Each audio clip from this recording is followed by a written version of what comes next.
Hola, buenos días, ¿cómo amanecieron? Seguramente ustedes han escuchado hablar en algún momento de su vida que nosotros como abogados cobramos por palabra que decimos. Y eso tiene cierta parte de verdad. En esta clase vamos a platicar de la oratoria y de su importancia en el ámbito del litigio.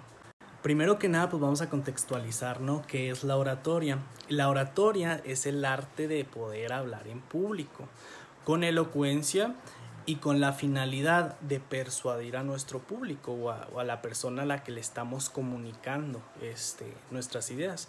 La elocuencia significa hablar con fluidez, hablar con dinamismo, hablar con una entonación adecuada. Tampoco vas a estarle gritando a la autoridad, al juez, a tu contraria. Y para ser buenos oradores necesitamos reunir ciertas características. Esta clase la voy a estructurar en pasos. Son 5 los pasos que se deben de seguir para desarrollar un discurso adecuado. El primero de ellos son las características que debe reunir el orador. Y estas características son 3. La primera de las características es la autodisciplina. Imagínense que yo les encargo que se lean el juicio ordinario en su código de procedimientos civiles o familiares. Autodisciplina es ir un poquito más allá, ¿no? Primero que nada, leerlo y leerlo. No te vas a ir a Google a buscar un resumen, ¿no? Autodisciplina se te encargó, tienes que hacerlo. Pero ir más allá, ¿no? O sea, ya me leí lo que es el juicio ordinario, pero quiero leerme, no sé, la etapa previa, ¿no? Lo que viene siendo cómo se estructura la demanda, cuáles son las pruebas, cuáles son las formas de notificación, etc. Para el tema de la oratoria, tener autodisciplina es que esto es algo que se desarrolla constantemente y pues no podemos dejarlo abandonado, tirado a la primera de que no nos funciona, ¿verdad? El segundo de los pasos sería la integridad y el carácter del orador.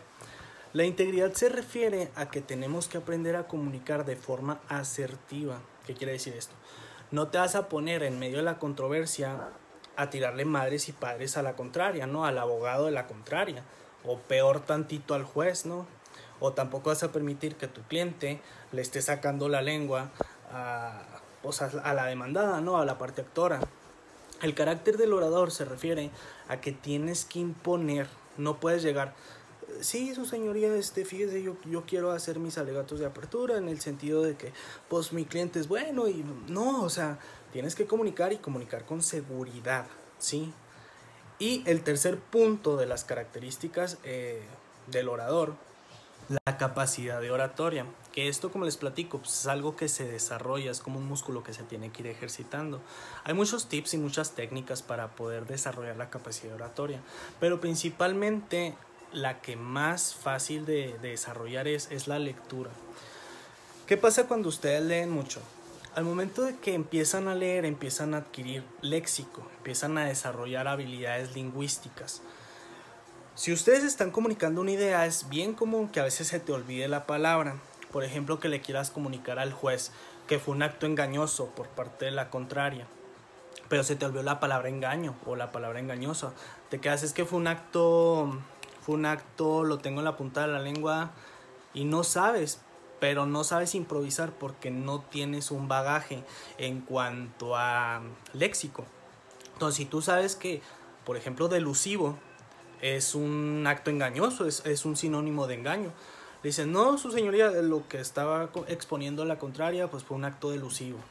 O que quieras plantear que tuviste un problema o una dificultad, o que la contraria, o que tu representado presentó un problema o una dificultad, se le atravesó una vicisitud, pero llega en 5 minutos. Sí, o sea, saber que mientras más palabras conoces, más fácil es comunicar. El segundo punto de los 5 que les comenté al principio es una comunicación efectiva e impactante. ¿Qué quiere decir esto? Imagínense un triángulo, ¿sí? En la punta del triángulo es tu comunicación efectiva. Si tú logras que esta sea efectiva, vas a lograr un reconocimiento y por consecuencia lógica vas a generar una influencia. Vamos a contextualizar con un ejemplo. Te están demandando la pensión alimenticia. Dentro de tus argumentos tú tienes la soltura de decir, su señoría, tal y como se acredita y se desprende el expediente del caso, ahí obran recibos, obran certificados de depósito donde mi representado todo momento ha estado cumpliendo con sus obligaciones alimentarias. Tan es así que incluso está excediéndose, ¿no? Está pagando ciertos gastos que no le corresponden y que no están fijados. Entonces, por tanto, pues es improcedente, ¿no?, la reclamación de la parte actora. Tú estás siendo eficaz en cuanto a tu comunicación. Le estás diciendo si está cumpliendo, le estás diciendo cómo está cumpliendo y le estás diciendo por qué no debe de concederle la razón, porque no hay materia. Incluso tú hasta le estás dando el argumento de que está pagando en demasía. Otra forma de contextualizar este punto son con los políticos. Si ustedes se ponen a analizar al político que sea, tiene una capacidad de oratoria tremenda. Todos los políticos tienen infinidad de seguidores, ¿no? 1000, 2000, 10,000, 50,000, 100,000, 1,000,000. Depende del político de que se trate y el nivel de gobierno de que se trate, ¿no? Pero tiene una capacidad impresionante para comunicar y para persuadir a las masas. ¿Y cómo se logra esto? Pues a final de cuentas es algo que están desarrollando continuamente. Una persona que nunca cocina, pues el momento en que cocine probablemente pues va a salir la comida fea, ¿no? Pero una persona que cocina todos los días, cada vez va a ir perfeccionando más sus recetas, ¿no? Entonces exactamente lo mismo con la oratoria. El tercer punto es aprender a hablar en público, ¿sí? ¿Cómo se logra el poder hablar en público?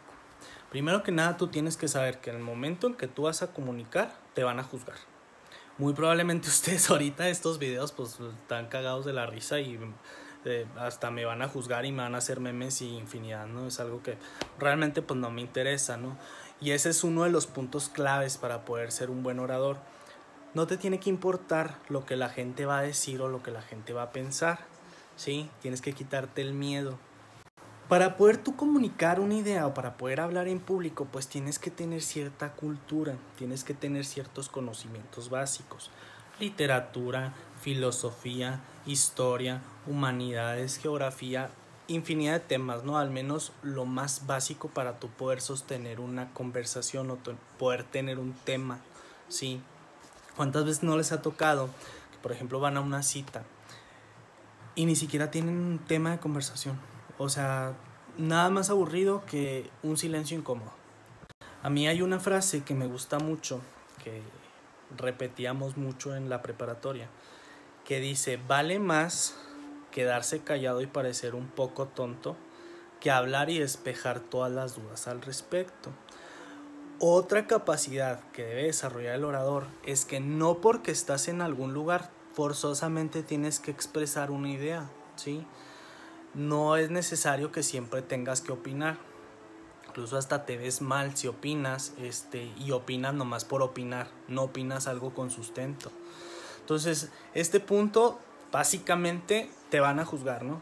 Si vas a comunicar, te van a juzgar. Si estás en un juicio, el abogado probablemente te toque un abogado burlón, y si es tu primera audiencia y estás nervioso y trastabillas y algo te pasa, se van a burlar de ti, pero no te debes de quedar con esto, ¿no?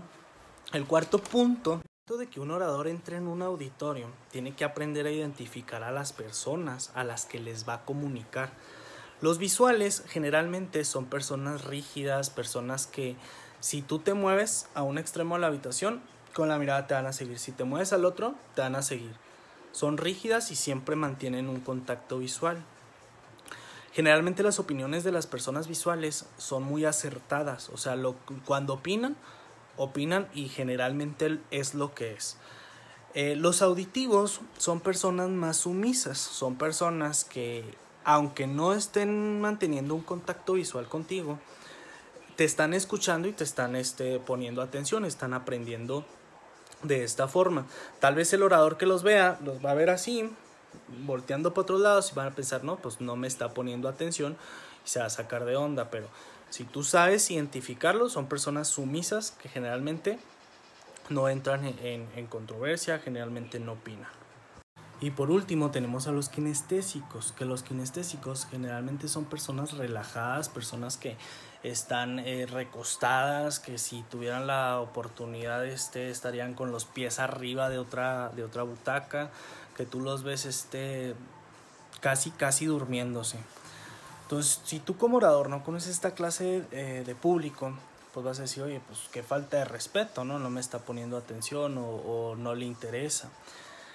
Otro punto a resaltar en cuanto a este tipo de auditorio es que son personas muy conflictivas, que cuando entran en controversia es muy difícil ganarles, entonces siempre les tienes que dar la razón. No es como las personas visuales, que como ya lo platicamos, generalmente te dan una opinión y es acertada, o tienen una duda y se las resuelves sin mayor dilación. Las auditivas son personas muy sumisas, que si tú le dices sálgase, se sale. Si tú le dices cállese, se calla, ¿sí? Y sí, no, yo tuve la culpa, o sea, son personas muy sumisas. Pero los kinestésicos no. A los kinestésicos hay que darles la razón. Imagínense la importancia de conocer este tipo de público. Si ustedes van a dar una conferencia o van a hacer un discurso o una exposición y no conocen este tipo de auditorio y empiezan a tener una controversia con una persona kinestésica, pues les va a tumbar el discurso, ¿no? El siguiente punto es proyectar una imagen positiva. ¿Qué quiere decir esto? Que como te ven, tristemente te tratan, ¿sí? Ustedes ahorita en su época de estudiantes pues se pueden dar el lujo de andar fachosos, ¿no? Pero imagínense cuando ya están en la vida profesional, que están en una audiencia y que vayan de pantalonera, pues pierden toda veracidad o toda credibilidad posible, ¿no? Puedes ser la persona más brillante, puedes tener una inteligencia envidiable, pero difícilmente es como ir con un doctor, ¿no? Si tú ves al doctor, no sé, fachoso, si tú lo ves desaliñado, si tú lo ves de que realmente no hace nada ni por sí mismo, pues difícilmente te vas a atender ahí, ¿no? Igual si llegan contigo y te ven zarrapastroso, pues no te van a contratar, ¿no? Ni siquiera te la van a creer que eres abogado. Entonces, en oratoria, la primera impresión es la que cuenta. Y difícilmente tenemos una segunda oportunidad para proyectar o seguridad o para proyectar presencia, ¿no? Aquí depende también el contexto. Si vas a dar una plática con un ejido, campesinos, pues no te vas a ir trajeado, ¿no? ¿Por qué? Porque pones una barrera. Por eso cuando ustedes ven a un político que anda en proselitismo, generalmente cuando va a las comunidades van con camisitas a cuadros, pantalones de mezclilla, o sea, tratando de emular a las personas a las que se van a dirigir. Si van al sector empresarial, pues van de trajecito, de corbatita. Depende mucho del contexto. Otro de los puntos es el manejo de la comunicación no verbal. Aquí hay muchísimos puntos y muchísimos factores. Yo les voy a mencionar 3, ¿sí? Unos ejemplos. La postura. Si tú andas ahí todo jorobadito, pues no causas una impresión positiva, ¿no? Tienes que cuidar la postura. Y ahorita dirán, bueno, pues está dando la cátedra y no predica con el ejemplo, ¿verdad? Pues está echado en la cama. Pero ustedes no hagan lo mismo, ¿no? La postura, pues mantener una postura erguida. Contacto visual es muy importante. Imagínense de estar platicando y estar viendo nada más así hacia el suelo. Hay que de repente mirar a las personas, ¿no? Hacer contacto visual. Una vez hecho el contacto visual, hacer movimientos con las manos, hacer ciertos ademanes, tampoco exagerados, porque imagínense estar moviendo las manos todo el tiempo, pues también distraes, ¿no? Quitas la atención de lo que pretendes comunicar. El siguiente punto, que ya es el cuarto de los 5 que les dije, entonces ya nada más nos falta y otro, es utilizar material novedoso, difícil o complejo. Ahorita que empezamos la clase yo les platiqué que se dice que generalmente nosotros como abogados cobramos por palabra, y tiene cierta parte de razón. Cuando ustedes van con un médico a una consulta y el médico les da el diagnóstico, generalmente usa muchos tecnicismos que pues si no eres doctor o si no tienes conocimientos en la materia de medicina, pues no los vas a comprender, ¿no? Entonces por eso estás pagando una consulta, para que una persona docta en el tema pues te diga qué es lo que tienes, ¿no? Muchas veces te lo hacen ver como que estás desahuciado, como que algo muy grave tienes, y si resulta que es un resfriado común, ¿no? Nosotros como abogados pues es exactamente lo mismo.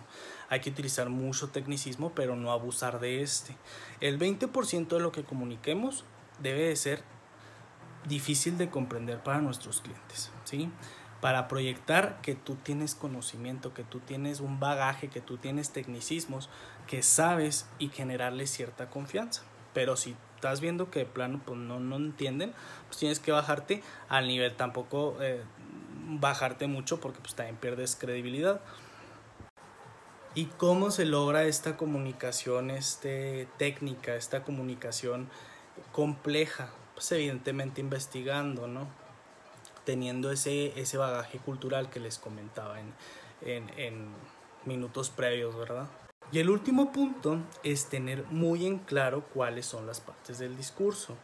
Y son 3.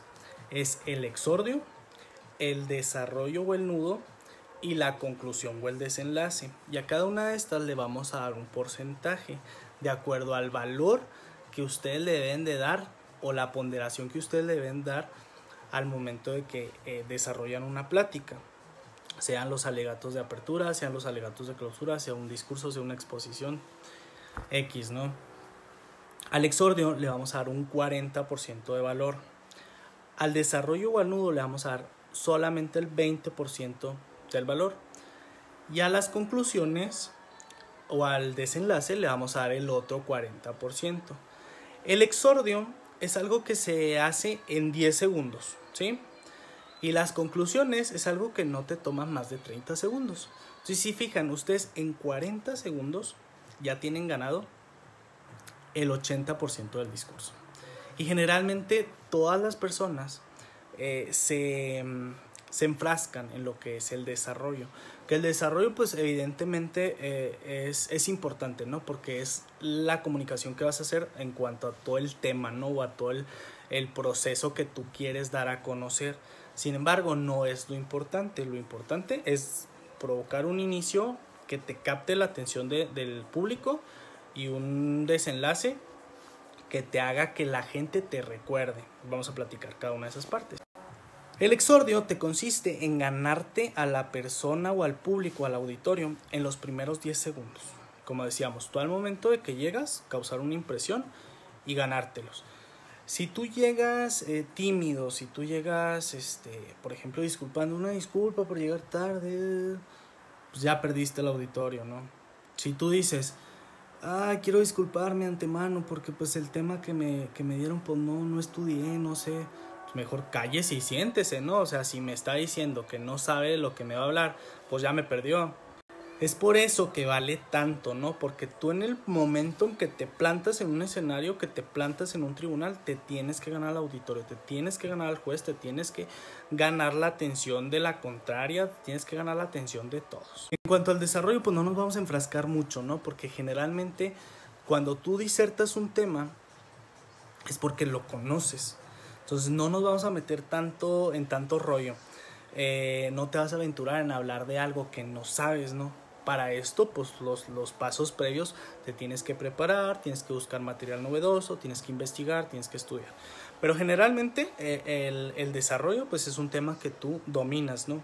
Si vas a esbozar unos argumentos, pues los argumentos van en base a todo el proceso que tú ya llevas del juicio. Entonces en ese sentido pues no te es complejo el armarlos, incluso hasta puedes improvisar con mucha facilidad.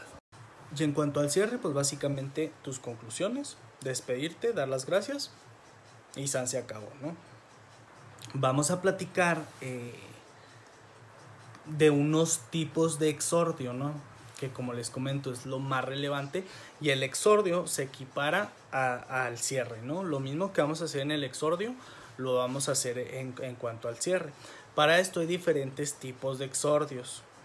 Les voy a mencionar algunos ejemplos, ¿no? Uno de los exordios más comunes es iniciar con una pregunta, ¿sí? Esta pregunta puede ser directamente del tema que ustedes van a platicar, ¿no? Por ejemplo, yo les voy a dar una conferencia en cuanto al IVA, ¿sí? Inicio, buenas tardes. ¿Tenían ustedes el conocimiento de que el gobierno de la República está pensando subir el IVA del 16% al 18%? ¿Consideran ustedes que sea justo para nuestra economía y la de nuestras familias estar pagando un 2% adicional por algo que ya de por sí es gravoso? Creas la especulación en cuanto al tema, ¿no? En cuanto a la gente del por qué van a subir el IVA, de por qué lo vas a tener que pagar, etcétera. Otro de los exordios muy comunes es iniciar con una cita, ¿sí? Puede ser una cita famosa, puede ser una cita, un aforismo, puede ser algo que llame la atención. Y lo vamos a ejemplificar ahora con el tema de estas sus clases virtuales. Buenos días, no sé si han ustedes escuchado hablar de Concepción Arenal. Ella tiene una frase muy padre que dice: abrid escuelas y se cerrarán cárceles. ¿Qué quiere decir esto? Que no importa si estamos tomando una clase virtual, una clase en línea, pues la tienen que aprovechar. ¿Por qué? Porque pues y agarras y te pones a decir cualquier ocurrencia, ¿no? Pero ya en ese momento captaste la atención. Otra tipo de exordio muy común es generar interés en el público. Bueno, vamos a repetir, ¿no? Buenos días. ¿Qué pensarían si yo les tengo a ustedes la solución para que en el momento en que ustedes salgan de esta su carrera consigan trabajo? ¿Quieren saber cuál es? Pues es esta, ¿no? Nuestro tema de la oratoria. Si ustedes saben comunicar, van a poder lograr un puesto gerencial, van a tener clientes, etcétera, ¿no? Y te agarras a platicar, ¿no? Como periquito. Otro tipo de exordio es un dato sorprendente, ¿no? Algo que genere impacto, que genere interés. Y vamos a platicar ahora que está muy en boga el tema del coronavirus. ¿Sabían ustedes que ya aquí en Cuauhtémoc hay 2,600 casos de coronavirus? No se me asusten, no se me asusten, es un ejemplo, ¿no? De los cuales ya han fallecido 45. Pues bueno, estas son las precauciones, eso es lo que tenemos que hacer, ¿no? Y ya empiezo mi conferencia, evidentemente, pues si fuera a hablar del coronavirus, ¿no?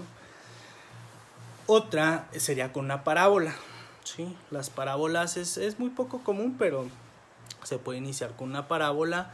Otra sería con una breve historia, ¿sí? Que pues, ya esta clase se extendió demasiado, ya no las vamos a ejemplificar tanto.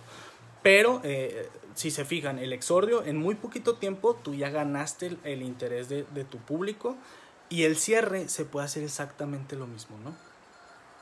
Puedes cerrar igual con una pregunta, con una cita, con una historia, con un tema de interés al público, o simple y sencillamente, como decía mi abuelita, sé sucinto, ¿sí? Concreto, al punto y bye.